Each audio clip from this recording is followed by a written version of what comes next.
So what is monetization and how would it benefit your communities?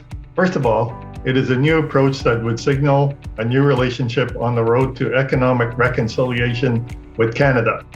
Monetization is used every day by people buying a home or a vehicle. Rather than saving the entire amount up front, we borrow through a loan or mortgage and then make payments over time using your paycheck. This is monetization.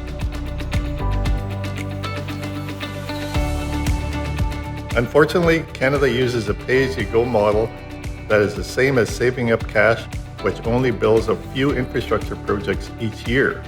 Monetization would build many projects and could help close the $60 billion infrastructure gap, something the federal government has promised to do by 2030. These projects would be built today at today's prices, benefiting more communities than Canada's current pay-as-you-go model. Monetization would work like this.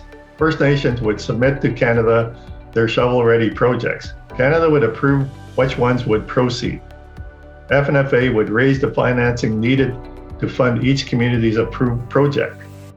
Canada would direct the funding to Fnfa to pay the loan service costs each year. Monetization could close the infrastructure gap much faster. Canada's annual budget can support a large number of projects today by committing to pay for them over a number of years, therefore stretching the budget. This would have a smaller impact on Canada's annual budget. Also, funding more projects at today's prices removes the risk that inflation will make tomorrow's projects unachievable.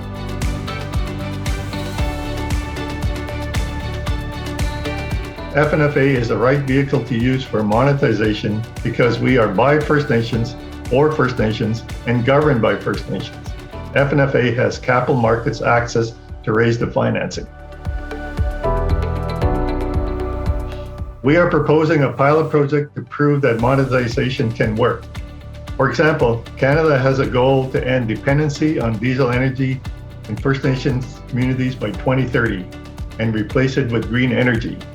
Under the current pay-as-you-go model, that's probably not achievable.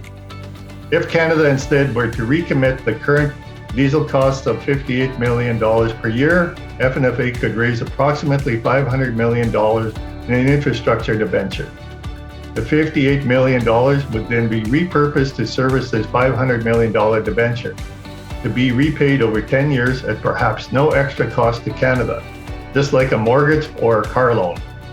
This would mean that up to 25 First Nations could make the switch to cleaner, less expensive, and a more reliable source of energy to power their homes and communities.